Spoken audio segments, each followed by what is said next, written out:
तो नमस्कार दोस्तों, परमा एजुकेशन के यूट्यूब चैनल पे आप सभी दोस्तों का स्वागत करते हैं। आज की जो क्लास होने वाली है सीटेट 2025 में होने वाले एग्जाम से संबंधित ईवीएस की मैराथन क्लास होने वाली है। सबसे पहले हम क्या करेंगे, कुछ टैग वर्ड है उसे जान लेंगे, फिर टैग वर्ड के आधार पर ही सभी प्रश्नों को सॉल्व करने का तरीका बताएंगे, जिससे आप लोग पेपर में बहुत ही आसान तरीके से आप इक्वेशन को सॉल्व कर सके। तो शुरू करने से पहले बता दें कि जितने भी लोगों ने अभी तक हमारे चैनल को सब्सक्राइब नहीं किया तो सब्सक्राइब करके एक बार शेयर कर दीजिए अपने अपने ग्रुपों में, ताकि अधिक से अधिक लोग हमारे चैनल से जुड़ सकें, और साथ में लाइक शेयर जरूर करिएगा। तो शुरू करते हैं आज के पहले पॉजिटिव, फिर इसके बाद नेगेटिव। इन्हीं के आधार पर आप लोगों को प्रश्न सॉल्व करना है और इन्हीं से संबंधित प्रश्न रखे गए हैं ताकि आप लोग बहुत ही बेहतर तरीके से प्रश्नों को सॉल्व कर सकें। तो अगर पॉजिटिव की बात किया जाए तो सबसे पहले आप लोगों को याद रखना है अनुभव आधारित अधिगम। बालक जितना अनुभव से सीखा रहेगा उतने ही अच्छे से आप शिक्षण दे सकते हैं। दूसरा, बाल केंद्रित शिक्षण को माध्यम बना के आप सिखाने का प्रयास करेंगे। जिज्ञासा का विकास होगा। अगर प्रश्न में आपको लग रहा है कि जिज्ञासा से संबंधित बालकों से यहाँ पे ऑप्शन में है तो वो आपका सही होगा। समावेशी शिक्षण से बात करता है तो इसका मतलब ये होता है कि सभी बालकों को एक साथ लेके चलना चाहिए, चाहे वो अक्षम बालक हो चाहे सही बालक हो, उन सबको एक साथ में लेके चलना है। वहीं पे पर्यावरण संवेदनशीलता यानी पर्यावरण से जोड़कर पढ़ाने की क्रियाएं जो है उसे आपको बालक के गुणों में समाहित करना होगा। साथ में कह रहा है कि परियोजना आधारित अधिगम अगर ऑप्शन में नजर आ रहा है तो ये भी आपका क्या होगा, सही होगा। तो सबसे पहले आप लोगों को देखना है अनुभव आधारित, बाल केंद्रित शिक्षा, जिज्ञासा और समावेशी। समावेशी में आप लोग याद रखिएगा सभी को एक साथ लेके चलना है। पर्यावरणीय संवेदनशीलता यानी पर्यावरण की अगर आप पेपर दे रहे हैं, सॉल्व कर रहे हैं पेपर को, तो उसमें पर्यावरणीय संवेदनशीलता का मतलब होता है पर्यावरण से लगाव कितना अच्छे से है उसे देखना है। साथ में परियोजना आधारित यानी परियोजना मतलब खुद से कार्य करके सिखाने का प्रयास करें। वहीं पे अगर निगेटिव यहाँ पे पॉजिटिव की बात किया जाए तो निगेटिव में सबसे पहले हम बात करेंगे रट कर याद करना आपका निगेटिव होगा। जहां पर भी नजर आए तुरंत काट दीजिएगा। दूसरा हमारा कह रहा है केवल पाठ्यक्रम पर निर्भर, केवल भी शब्द अगर नजर आ जाए और पाठ्यक्रम पर केवल निर्भर करने की बात करें, किसी एक पे बल देने की बात करें तो समझिए वो आपका निगेटिव है। वहीं पे तीसरा हमारा कह रहा है कि बाल यहाँ पे शिक्षक केंद्रित यहाँ पे हो अगर, तो भी ऑप्शन क्या कहा होगा, गलत होगा, क्योंकि यहाँ पे बाल केंद्रित होनी चाहिए न कि शिक्षक केंद्रित होनी चाहिए। क्योंकि आप बालक को पढ़ा रहे हैं तो बालक के अनुसार पढ़ाएंगे, न कि शिक्षक के अनुसार होना चाहिए। वहीं पे करा कि निष्क्रिय अगर यहाँ पे शिक्षण प्रणाली की बात करें तो आप तुरंत काटिएगा। निष्क्रिय नहीं होना चाहिए, सक्रिय अधिगम होना चाहिए जिससे बालक सीख सके। अगर परीक्षा में आपको नजर आए परीक्षा उन्मुखता, परीक्षा उन्मुखता का मतलब होता है केवल व केवल परीक्षाओं पर ही बल देने की बात करें तो वो भी ऑप्शन क्या होगा, आपका गलत होगा। अगर बात किया जाए यहाँ पे व्यवहारिक ज्ञान की कमी, तो व्यवहारिक ज्ञान की कमी अगर नजर आए तो ऑप्शन काट दीजिएगा। व्यवहारिक कमियों को दूर करने वाला प्रयास अगर है तो आपका सही होगा। देखिए आप लोगों ने क्या देखा, सबसे पहले पॉजिटिव में आपके अनुभव होना चाहिए, बाल केंद्रित शिक्षा होनी चाहिए, जिज्ञासा होनी चाहिए, समावेशी, पर्यावरण संवेदनशीलता होनी चाहिए, परियोजना आधारित अधिगम होनी चाहिए। ये आपके पॉजिटिव हो गए, इतने नजर आए तो सही करिएगा। और यहीं पे नेक्स्ट अगर कराए कि रट कर याद कराना आपका निगेटिव होगा। केवल पाठ्यक्रम केवल शब्द आए तुरंत काट दीजिएगा। शिक्षक केंद्रित न होकर बाल केंद्रित होनी चाहिए, ये भी आपका गलत है। निष्क्रिय नहीं सक्रिय होना चाहिए। आपका परीक्षा उन्मुखता नहीं होना चाहिए, परीक्षा के साथ होनी चाहिए, बालकों के साथ होनी चाहिए। व्यवहार आधारित यहाँ पे ज्ञान में कमी, ये आपका नेगेटिव है। इतना आपका नेगेटिव है, इतना आपका क्या है, पॉजिटिव है। इतना आप लोगों को याद करना है। अगर नेक्स्ट अगर हम बात करें पॉजिटिव और नेगेटिव पे, तो यहाँ पे देखिए बताया है हमारा पॉजिटिव नेगेटिव में कि वास्तविक जीवन के साथ अधिगम के साथ जोड़कर होनी चाहिए। पॉजिटिव में मूल्य आधारित शिक्षा होनी चाहिए, अवलोकन क्षमता का विकास होना चाहिए, सामाजिक उत्तरदायित्व होनी चाहिए, यहाँ पे बुद्धिमत्ता होनी चाहिए, सहयोगात्मक अधिगम होनी चाहिए, फील्ड ट्रिप होनी चाहिए। इतना आपको नजर आना चाहिए आपके पॉजिटिव में। साथ में एक है स्थानीय ज्ञान का उपयोग। अब इसको हम बेहतर तरीके से अगर समझने का प्रयास करें तो वास्तविक जीवन के साथ यानी बालक जो पहले सीख चुका है उसको माध्यम बना के सिखाने का प्रयास करना चाहिए। अगर ऑप्शन में नजर आ रहा है तो सही है। मूल्य आधारित क्या आप सिखा रहे हैं, उसका उद्देश्य क्या है, इस पे होनी चाहिए। अवलोकन का मतलब होता है कि बालकों को दिखाकर जितना आप सिखाएंगे उतना बेहतर तरीके से सीखेंगे। सामाजिक उत्तरदायित्व तो मतलब समाज में क्या क्रियाएं उसको माध्यम बनाने का सिखाकर यहाँ पे आपको प्रयास करना चाहिए। यहाँ पे बुद्धिमत्ता की ये बात कर रहा है, यानी बहुबुद्धि मतलब अलग अलग विद्यालय में जो है अलग अलग तरीके से बालक आते हैं, वो अपने अपने समाज से कुछ न कुछ सीख कर आते हैं, उसको माध्यम बनाकर सिखाना होता है। यही बहुबुद्धिमत्ता होती है। अनेक प्रकार की बुद्धियों का प्रयोग करना चाहिए, इसका मतलब ये होता है। सहयोगात्मक अधिगम का मतलब होता है ग्रुप डिस्कशन के यानी सहयोग में सिखाने का प्रयास करें, मतलब सभी को एक साथ लेकर सिखाने का प्रयास होना चाहिए।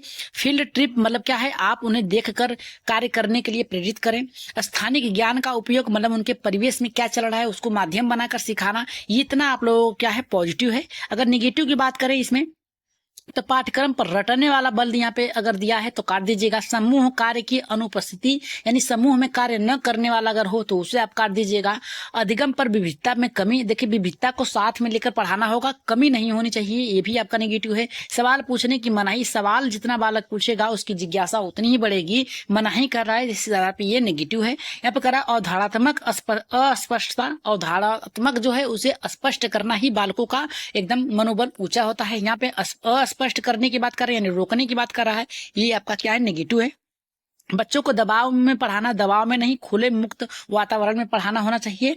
एकल मूल्यांकन पद्धति नहीं होनी चाहिए, बहुमूल्यांकन पद्धति होनी चाहिए जिसमें बालक अलग अलग तरीके से सीख सके, ये भी आपका गलत है। न फील्ड वर्क में उपेक्षा नहीं कर सकते हैं किसी से कि आप यही कार्य करें, उपेक्षा नहीं अपेक्षा होनी चाहिए। उपेक्षा और अपेक्षा में आप लोग देखिएगा कि बहुत ही अंतर आप लोगों को नजर नहीं आएगा, इसी में क्या करते हैं आप लोग गलत कर देते हैं। उपेक्षा दिया है तो काट दीजिएगा, अपेक्षा दिया होगा, अपेक्षा का मतलब वो कार्य कर सकता है, उपेक्षा का मतलब वो कार्य ही करे, ये होता है।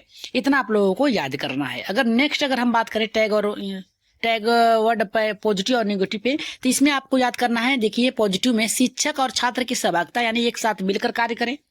क्रियाकलाप आधारित अधिगम होनी चाहिए, मतलब सभी लोग एक साथ मिलकर किसी कार्य को करें। और सीखने की विविधता, शैली होनी चाहिए, विविध शैली यानी अनेक अनेक प्रकार की शैलियां होनी चाहिए सीखने में। नवाचार यानी नए विचारों का और रचनात्मक कार्य होनी चाहिए, यानी अलग अलग कार्य होने चाहिए, नए तरीके से होनी चाहिए। समुदाय से जुड़ा होना चाहिए शिक्षण पद्धति। पॉजिटिव में आपको क्या खोजना है, शिक्षक छात्र सहभागिता, क्रियाकलाप आधारित अधिगम, सीखने की विविध शैलियां, नवाचार, रचनात्मकता और समुदाय से जुड़ी शिक्षण, इतना आपको यहाँ पे पॉजिटिव में खोजना है। अगर वहीं पे नेगेटिव में बात किया जाए तो इसमें आपको खोजना है मूल्य शिक्षा की उपेक्षा, देखिए फिर दिया है, काट दीजिएगा। स्थानीय परिवेश की कटाव नहीं होनी चाहिए, ये भी आपका गलत है। यहाँ पे करा अनुभवहीनता, अब अनुभवहीन शिक्षण, अनुभवहीन नहीं, अनुभव के साथ शिक्षण होनी चाहिए। यहाँ पे छात्र सहभागिता में कमी, तो आप लोगों ने देखा कि क्या क्या आपको खोजना था, छात्र शिक्षक सहभागिता, क्रियाकलाप अधिगम, सीखने की विविध शैली, नवाचार, नवाचार मतलब होता है नए विचारों का, रचनात्मक कार्य होनी चाहिए, समुदाय से जुड़ा होना शिक्षण होनी चाहिए। और पॉजिटिव में आप, नेगेटिव में आप लोगों ने क्या खोजना है, मूल्य की उपेक्षा करना, कटाव, अनुभवहीन नहीं होना चाहिए, अनुभव के साथ होनी चाहिए, यहाँ पे कमी नहीं होनी चाहिए, इतना आप लोगों को खोजना है। अब इस पे आधारित हम लोग प्रश्न है उसको आप लोग सही करिएगा और बहुत ही बेहतर तरीके से प्रश्नों का उत्तर दीजिएगा।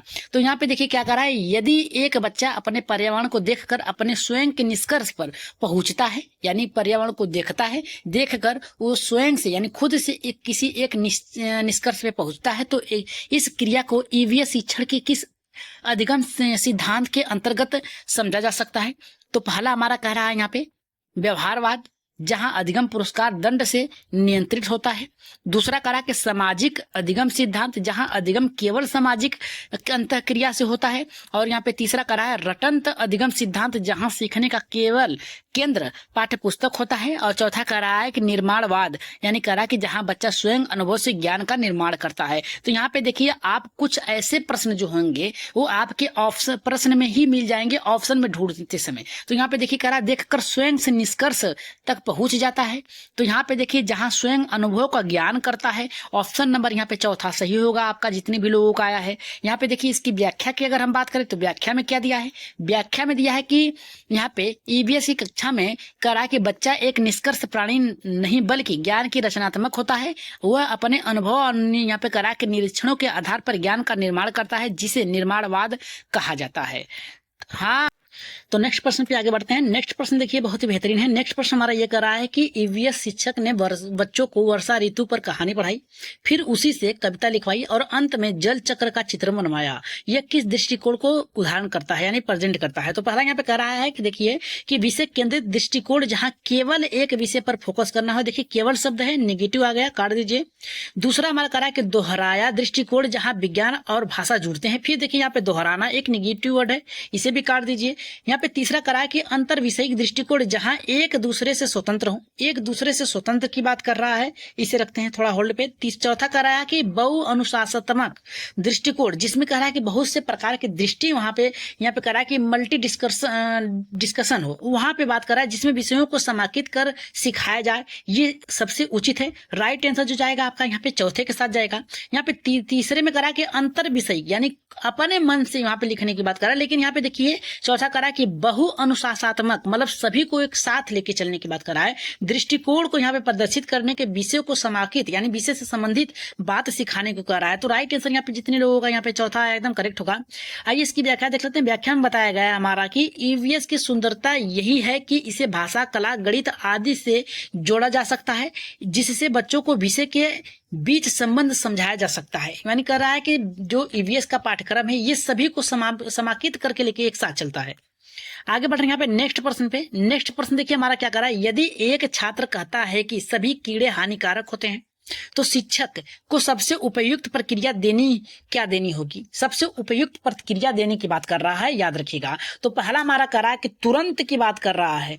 तुरंत यहाँ पे कह रहा है मना कर देना चाहिए, ये गलत है, और ये सही उत्तर बता देना चाहिए। देखिए कह रहा है कि तुरंत मना कर देना चाहिए कि ये गलत है, और उत्तर सही बता देना चाहिए। प्रतिक्रिया क्या होनी चाहिए इस पे बात कर रहा है। दूसरा हमारा कह रहा है कि छात्र का मजाक उड़ाना ताकि अगली बार ध्यान उस पर केंद्रित, ध्यान से हट जाए या फिर ध्यान से सुने, ये गलत आपका है।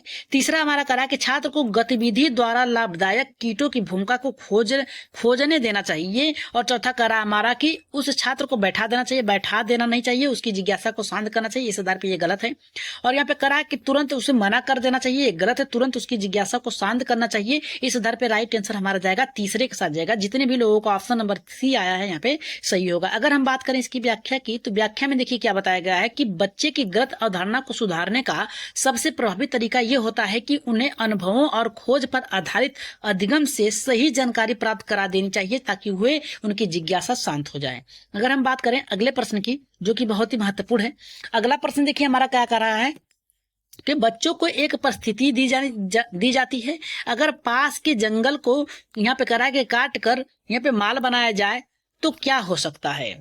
यह अभ्यास किस कौशल को विकसित करता है। कह रहा है कि बच्चों से एक शिक्षक के छात्र को एक परिस्थिति दी जाए, मतलब एक उदाहरण दिया जाए या फिर एक ऐसी माहौल बनाया जाए जिसमें उन्हें सोचने के लिए प्रेरित किया जाए कि अगर आपके पास कोई जंगल है और उसे काट कर कुछ माल या फिर सामान बनाया जाए तो आपकी राय क्या होगी। यह अभ्यास किस कौशल को विकसित करता है। तो पहला कह रहा है कि केवल पाठ्य पुस्तक से पढ़े हुए तत्वों को पुनरावृत्ति करे, दोहराने की बात कर रहा है, केवल बात कर रहा है। ये इस आधार पर ये पहला जो ऑप्शन है आपका गलत हो गया।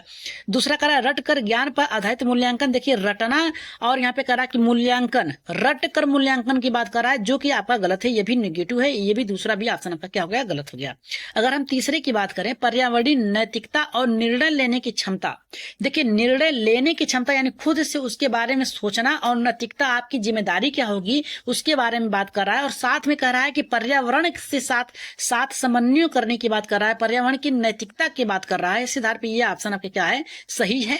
और गणना आधारित, गणना क्या आप गिनेंगे कितने पेड़ काटे हैं, नहीं। राइट आंसर जाएगा आपका किसके साथ जाएगा, ऑप्शन नंबर यहाँ पे तीसरा सही होगा। आपने ऊपर ही पढ़ा था टैग वर्ड में कि पर्यावरणीय नैतिकता को एक साथ समाकित करना, तो राइट आंसर आपका ऑप्शन नंबर यहाँ पे तीसरा सही होगा। अगर हम बात करें यहाँ पे नेक्स्ट टॉपिक, उससे पहले इसकी व्याख्या है। कह रहा है कि इस प्रकार के प्रश्न जो होते हैं बच्चों को सोच और तर्क करने और निर्णय लेने की क्षमता को विकसित करते हैं, जो कि ईवीएस की मुख्य भूमिका के उद्देश्य के अंतर्गत आता है। अगर हम बात करें यहाँ पे नेक्स्ट प्रश्न की, जो कि बहुत ही महत्वपूर्ण प्रश्न ये भी है, पांचवा प्रश्न है ये कह रहा है कि यदि एक छात्र ने परियोजना और अच्छे चित्र बनाए लेकिन मौखिक रूप से उत्तर देने से झिझक रहा है तो ईवीएस के एक शिक्षक को क्या करनी चाहिए। पहला कह रहा है कि केवल मौखिक उत्तर के आधार पर अंक देना चाहिए। देखिए केवल शब्द है, तुरंत काटिएगा, नेगेटिव वर्ड है। उसे दोबारा उत्तर देने का मौका न देना, दोबारा वो मौका नहीं देंगे तो उसी समय उसकी जो जिज्ञासा है उस खत्म हो जाएगी, ये भी आपका गलत हो गया। उसी चित्रण पर प्रस्तुत शैली को बना, यहाँ पे को मान्यता देना चाहिए, को भी मान्यता देना चाहिए, एकदम सही है। उसकी शैली जो बनाए है, चित्रण है वो प्रस्तुत किया है, उस पर क्या है उसकी बातों को या फिर उसके चित्रण के माध्यम से उसे सराहना देना चाहिए। और चौथा कह रहा है कि केवल लिखित परीक्षण पर ध्यान देना चाहिए। फिर केवल शब्द आ गया है, दोहराना शब्द आ गया है, गलत है। नेगेटिव और पॉजिटिव देख के आप लोग उत्तर लगाएंगे तो आपका आंसर जो होगा हमेशा सही होगा, ऑप्शन नंबर तीसरा एकदम सही होगा।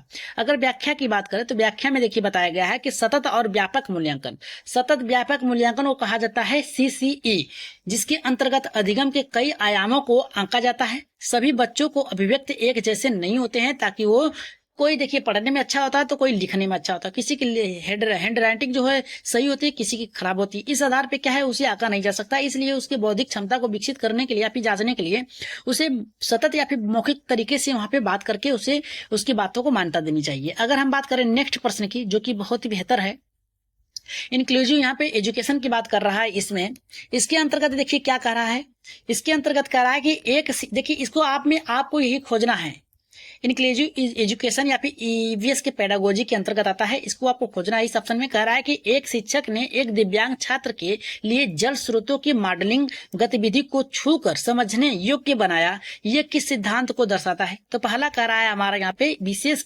शिक्षा का सिद्धांत, दूसरा करा कि रटंत ज्ञान को अपनाने की दृष्टिकोण, और यहाँ पे तीसरा करा कि एकल मूल्यांकन यहाँ पे कह रहा है कि दृष्टिकोण, और चौथा करा कि समावेशी शिक्षा का व्यवहार। तो आप लोग यहाँ पे ध्यान से देखिए, प्रश्न में ही कुछ ऑप्शन के उत्तर छुपे होते हैं। यहाँ पे देखिए करा एक शिक्षक ने एक दिव्यांग छात्र से, दिव्यांग का मतलब होता है कि इस बालक को अगर पढ़ा रहे हैं तो ये अक्षम बालक के अंतर्गत आएगा, और सभी के साथ पढ़ा रहे हैं तो ये समावेशी यहाँ पे शिक्षक के छात्र के साथ आ जाएगा, तो समावेशी है। और यहाँ पे ऑप्शन नंबर चौथे में यहाँ पे समावेशी रूप से दिया है। तो रटने की प्रक्रिया है, गलत है। एकल मूल्यांकन की बहुमूल्यांकन होना चाहिए, गलत है। विशेष यानी कह रहा है कि किसी नए तकनीकी से उसको सिखाना चाहिए, जो आप यहाँ पे सभी को सिखा रहे हैं उसको छोड़कर। तो राइट आंसर ऑप्शन नंबर यहाँ पे चौथा क्या होगा, सही होगा। अगर हम बात करें यहाँ पे नेक्स्ट टॉपिक्स पे, उससे पहले इसकी व्याख्या है। कह रहा है कि समावेशी शिक्षा का अर्थ होता है हर छात्र की जरूरत और शैली को पहचान कर शिक्षा देना कि कौन से बालक को किस योग की शिक्षा चाहिए। आगे बढ़ रहे हैं यहाँ पे नेक्स्ट प्रश्न पे। नेक्स्ट प्रश्न भी हमारा यहाँ पे बहुत ही बेहतर है, जो कि प्रश्न नंबर 7वां आपका है। कह रहा है कि बच्चों को समूह में बांटकर यानी छोटे छोटे गतिविधियों में भाग लेने की बात कर रहा है। अपने क्षेत्र की जल समस्या, कह रहा है कि जल समस्या पर चर्चा करें और समाधान सुझाएं। यह किस अधिगम की शैली को उदाहरण करता है? निष्क्रिय तो नहीं हो सकता है। यहाँ पे करा कि प्राध्यापक केंद्रित होनी चाहिए, प्राध्यापक केंद्रित की बात कर रहा है यहाँ पे, यानी यहाँ पे शिक्षक केंद्रित की बात कर रहा है, तो जबकि छात्र केंद्रित होनी चाहिए, ये गलत है। सहकर्मी अधिगम, यह कह रहा है कि पीर लर्निंग की बात कर रहा है, जिसमें क्या है कि सभी को छोटे छोटे टुकड़ों में बांटकर वहां पे सॉल्व करने की तकनीकी विकसित करना, निर्माण करना। तो सहकर्मी का मतलब होता है समूह में, तो समूह में आपका ऑप्शन नंबर यहाँ पे तीसरा सही होगा। प्रतियोगी अधिगम नहीं, किसी में भाग लेकर उस क्रियाओं को जीतने की बात नहीं हो रहा है। यहाँ पे कह रहा है कि सभी बच्चों को छोटे छोटे टुकड़ों में बांटकर यानी समूह में विभाजित करके किसी एक चीज पर क्या है मंथन करने की बात कर रहा है। तो राइट आंसर ऑप्शन नंबर तीसरा एकदम सही होगा। अगर व्याख्या की बात करें इसकी, तो व्याख्या में बताया कि जब बच्चे एक दूसरे से सीखते हैं तो स्वयं समाधान निकालते हैं, तो वे सक्रिय भागीदारिता होता है, जिसे निर्माणवाद का आत्मा कहा जाता है।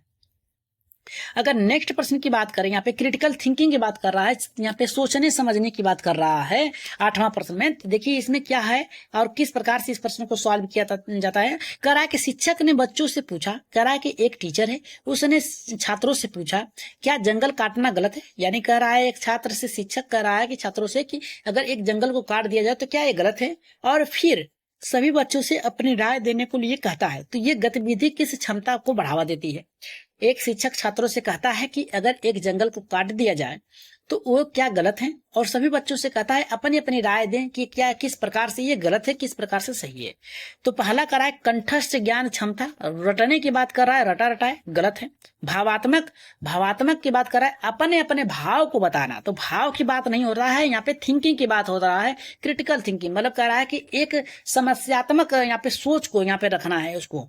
यहाँ पे देखिए कह रहा है तीसरा के आलोचनात्मक चिंतन और दृष्टिकोण का विकास करना। कि देखिए किसी चीज पर आप डिस्कशन कर रहे हैं तो वो आलोचनात्मक के अंतर्गत ही आएगा, और अपना मत दे रहे हैं तो ये दृष्टिकोण का विकास होता है। तो चौथा कह रहा है कि केवल अनुशासन का पालन करना गलत। तीसरा ऑप्शन आपका सही होगा, जितने भी लोगों का सही है। अगर हम कह रहे हैं यहाँ पे तीसरे प्रश्न के उत्तर की व्याख्या क्या होगी, कह रहा है इस तरह की जो ओपनिंग एडेड चर्चा होती है, ओपन एडेड जो होती है मतलब कह रहा है खुले अंत वाले जो प्रश्न होते हैं, अभिसारी प्रश्न जो होते हैं, सोचने वाले निर्णय लेने के लिए अन्य दृष्टिकोण को समझने की क्षमता को विकसित करता है। आगे बढ़ रहे हैं यहाँ पे नेक्स्ट प्रश्न, जो कि आपका 9वां प्रश्न है। 9वां प्रश्न देखिए बहुत ही बेहतरीन है। 9वां प्रश्न हमारा ये कह रहा है कि यदि एक छात्र प्रोजेक्ट में भाग नहीं ले रहा है, कह रहा है कि कोई छात्र है जो क्या कर रहा है, प्रोजेक्ट यानी गतिविधियों में भाग नहीं ले रहा है, लेकिन फील्ड ट्रिप में अत्यधिक रुचि ले रहा है, यानी खेल कूद में क्या कर रहा है, रुचि ले रहा है, तो शिक्षक को मूल्यांकन के समय क्या करना चाहिए, यानी मूल्यांकन जब बंटवारा कर रहे हैं, किसी चीज का चयन कर रहे हैं, तो उस समय क्या करना चाहिए। तो पहला हमारा करा कि केवल प्रोजेक्ट कार्य पर आधार मानना चाहिए, यानी जो प्रोजेक्ट है उस जिसमें भाग नहीं ले रहा है उसको आधार मानना चाहिए। केवल शब्द दे दिया है तो किसी एक पर बल दे रहा है, तो ये गलत है। और यहाँ पे देखिए नेक्स्ट हमारा करा दूसरा कि छात्र को असफल घोषित कर देना चाहिए, जो कि एकदम गलत है। और यहाँ पे तीसरा करा है कि फील्ड ट्रिप में दिखाए व्यवहार और संवाद कौशल को भी मूल्यांकन में शामिल करना चाहिए, एकदम सही है आपका है। चौथा करा केवल लिखित कार्य का मूल्यांकन होना चाहिए, नहीं, आपके गतिविधियों की बात होनी चाहिए, आप किस प्रकार से आपका व्यवहार है इस पर होना चाहिए। तो राइट आंसर ऑप्शन नंबर तीसरा सही होगा। अगर हम बात करें यहाँ पे व्याख्या की, तो इसमें करा कि ईवीएस मूल्यांकन बहुआयामी होता है, जिसमें कई प्रकार के शामिल होते हैं गतिविधियां। करा गतिविधियां, व्यवहार, संवाद, भागीदारता, सभी प्रकार के समग्र मूल्यांकन को इसमें समाहित किया जाता है। अगर हम नेक्स्ट प्रश्न की बात करें, जो कि 10वां प्रश्न है अब तक का, 10वां प्रश्न हमारा ये कह रहा है कि एक शिक्षक ने बच्चों से कहा कि वे अपने घर के आसपास विभिन्न पक्षियों का अवलोकन करें। कह रहा है कि अवलोकन करने यानी देखें और बताएं कि उसकी आवाज, रंग, व्यवहार नोट करें। ईवीएस की किस गतिविधि प्रक्रिया का ये उदाहरण है। तो पहला करा कि केवल विज्ञान के तथ्यों को याद कराना और केवल शब्द निगेटिव है। करा है पर्यावरणीय नैतिक सिखाना, पर्यावरण का नैतिक सिखाने की बात करें, नैतिकता नहीं। यहाँ पे कहा है कि उसके आवाज, रंग और व्यवहार को नोट करके बताने की बात कर रहा है, तो पर्यावरणीय नैतिकता की बात नहीं हो, इसे बचाने की नहीं। यहाँ पे कह रहा है कि सुनने रटने की क्षमता विकसित करना, वो तो पहले से ही सुन सकता है, देख सकता है, तो सुनने और रटने की नहीं होगा। चौथा करा पर्यावरण के प्रति अवलोकन, करा के अभिलेखन कौशल को विकसित करना। तो राइट आंसर ऑप्शन नंबर यहाँ पे चौथा सही होगा। अगर इसकी व्याख्या की बात करें, तो व्याख्या में देखिए बताया है कि ईवीएस अवलोकन के प्रमुख प्रक्रिया जिससे बच्चों की संवेदनशीलता और विश्लेषणात्मक दृष्टिकोण क्या होती है, विकसित होती है। अगर हम बात करें यहाँ पे 11वें प्रश्न की, जो कि बहुत ही यहाँ पे बेहतरीन प्रश्न है, इसका आंसर आप लोग जल्दी से दीजिएगा कमेंट बॉक्स में, और इसका आंसर आप ही लोगों को देना है कमेंट बॉक्स में, और बताइएगा कि इसका आंसर क्या होगा। बस प्रश्न पढ़ रहे हैं, इसमें आपको खोजना है नेचर ऑफ साइंस, यानी आप कह रहा है प्रकृति में विज्ञान को खोजना है। साइंटिफिक यहाँ पे कह रहा है कि टेम्पर इन ईवीएस, यानी जो भी महत्वपूर्ण वैज्ञानिक दृष्टिकोण है इसमें आपको खोजना है। कह रहा है कि यदि एक छात्र पूछता है कि बिजली पानी में क्यों दौड़ती है, ठीक, और तो ईवीएस शिक्षक को क्या करना चाहिए। पहला कह रहा है तुरंत उत्तर न देना चाहिए, पानी एक चालक होता है। और यहाँ पे दूसरा कह रहा है कि बच्चों को उत्तर रटने के लिए कहना चाहिए, और तीसरा कह रहा है कि बच्चों को मौन करा देना चाहिए ताकि बच्चे न भटके, और चौथा कह रहा है कि बच्चों को प्रयोग या वीडियो के जरिए इस बात को स्वयं समझने का अवसर देना चाहिए। तो इसका राइट आंसर आप लोग कहाँ देंगे, कमेंट बॉक्स में देंगे और बताएंगे कि इसका आंसर क्या होगा। और जाते जाते सभी लोग यहाँ पे कमेंट करने के बाद आप लोग एक बार लाइक कर दीजिएगा, शेयर कर दीजिएगा, और साथ में क्या करिएगा, सब्सक्राइब कर लीजिएगा, नए लोग जितने भी लोग हैं। और इसमें देखिए इस प्रश्न में आपको 12वें प्रश्न में बहुत ही महत्वपूर्ण है, इसमें देखिए आप लोगों को क्या सीखना पड़ेगा। यहाँ पे कह रहा है कि सोशल साइंस कह रहा है कि इंटीग्रेशन जो ईवीएस करिकुलम है इसके अंतर्गत आपको इसमें से ढूंढना है। पहला कह रहा है कि ईवीएस की पाठ्य पुस्तक में दिए गए अध्याय हमारा देश में विविधता, त्योहार और भोजन के प्रकार का वर्णन किस विषय के एकीकरण को दर्शाता है। कह रहा है कि केवल विज्ञान, केवल यहाँ पे कह रहा है कि गणित, कह रहा है कि सामाजिक अध्ययन, चौथा कह रहा है कि केवल भाषा। तो सबसे महत्वपूर्ण यहाँ पे है कि ऊपर दिया सोशल साइंस इंटीग्रेट, यहाँ पे कह रहा है कि करिकुलम, कह रहा है कि ईवीएस करिकुलम। तो यहाँ पे देखिए केवल शब्द जितने भी हैं उसको काट दीजिए, बचा आपका ऑप्शन नंबर तीसरा सामाजिक अध्ययन, एकदम राइट आंसर होगा। इसके देखिए व्याख्या में कहा गया है कि ईवीएस में सामाजिक अध्ययन की अवधारणा को शामिल किया जाता है और संस्कृत विविधता और समुदाय से जुड़ा होता है। अगर नेक्स्ट प्रश्न की अगर हम बात करें यहाँ पे, जो कि आपका 13वां प्रश्न है, इसमें देखिए रोल ऑफ टीचर की, यहाँ पे टीचर की भूमिका की बात कर रहा है, क्या होनी चाहिए। यहाँ पे कह रहा है कि निर्माण, यहाँ पे कह रहा है कि निर्माणवादी कक्षा में शिक्षक की भूमिका क्या होनी चाहिए। पहला कह रहा है ज्ञान का प्रमुख स्रोत होना चाहिए, दूसरा कह रहा है कक्षा में चुप रहना और बच्चों को खुद पर छोड़ देना, और तीसरा कह रहा है कि बच्चों को मार्गदर्शन देना। देखिए एक शिक्षक जो होता है एक मार्गदर्शक के रूप में होता है, अनुभवों को दिशा देता है और चर्चा को प्रोत्साहित करता है, और हर समय निर्देश नहीं देता है, इतना याद रखेगा। तो इसका देखिए सटीक सा उत्तर है रोल ऑफ टीचर, टीचर की भूमिका क्या होती है। तो इसमें जो होती है मार्गदर्शक की होती है, यहाँ पे अनुभवों को एक दिशा निर्देश देना, याद रखेगा। यहाँ पे राइट आंसर ऑप्शन नंबर यहाँ पे तीसरा सही होगा। अगर व्याख्या की इसकी बात करें तो व्याख्या में बताया गया है निर्माणवाद कक्षा में शिक्षक यहाँ पे कह रहा है कि फैसिलिटेटर की भूमिका में होता है, यानी करा के निर्माणवाद की आपकी आपके साथ सहयोगात्मक की भूमिका में होता है और न कि एकमात्र ज्ञानदाता होता है। केवल ज्ञान का नहीं, आपके साथ कैसा व्यवहार करा है उसकी भी यहाँ पे इसकी प्रदर्शित करती है इसकी भूमिका। 14वां प्रश्न करा है कि यहाँ पे देखिए इसमें क्या आपको ढूंढना है, इसमें खोजना है कि रियल लाइफ, यहाँ पे करा है कि कंटेक्स्ट खोजना है। यहाँ पे कह रहा है कि प्लानिंग किस प्रकार से होनी चाहिए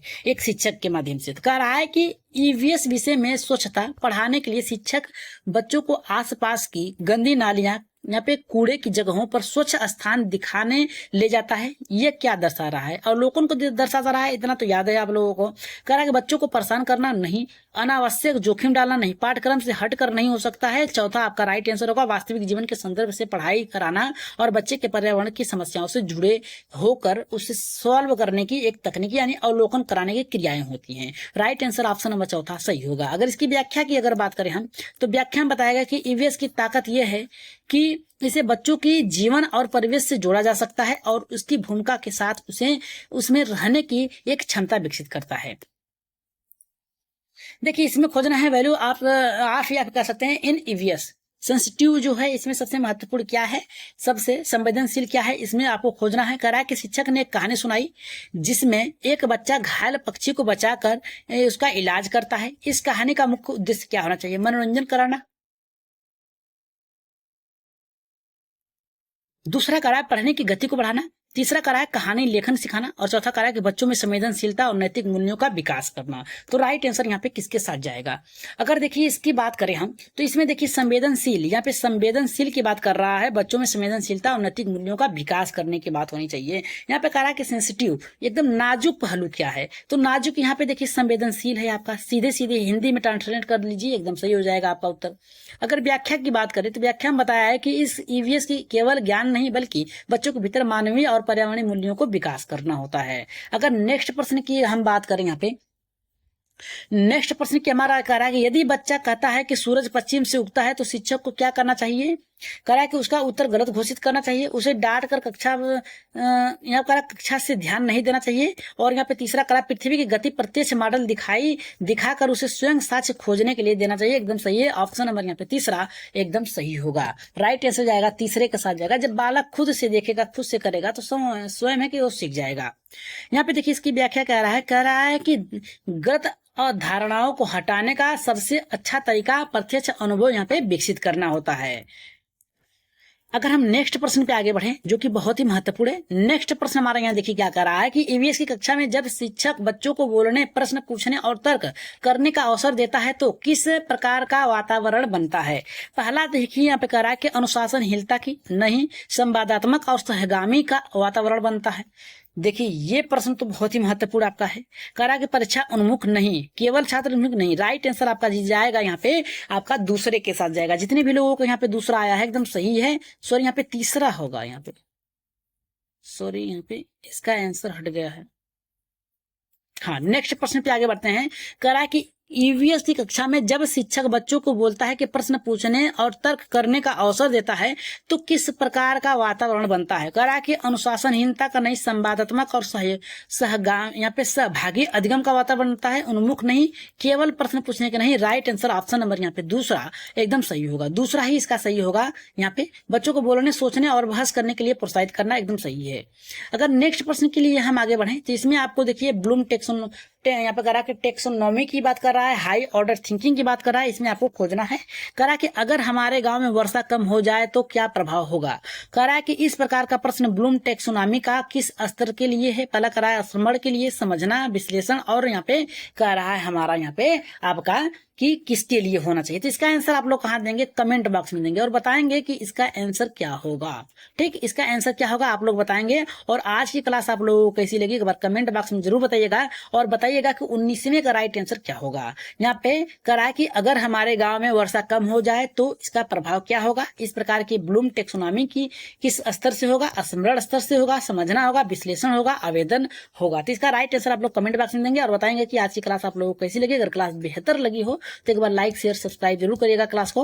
और यहाँ पे आप लोगों को टैग वर्ड के साथ में आज की क्लास बताई गई है ताकि आप लोग एक भी प्रश्न आप लोगों का छूटने ना पाए। तो बस एक ट्रिक था आप लोगों का, टैग वर्ड आप लोगों को बता दिया गया है। ईवीएस में जल्द ही आप लोगों की गणित की पेडागोजी चलेंगे, वो भी आपके टैग वर्ड के साथ चलेंगे। तो आज की क्लास के लिए इतना ही। धन्यवाद। जाते जाते लाइक, शेयर, सब्सक्राइब जरूर करिएगा। तो आज के लिए इतना ही।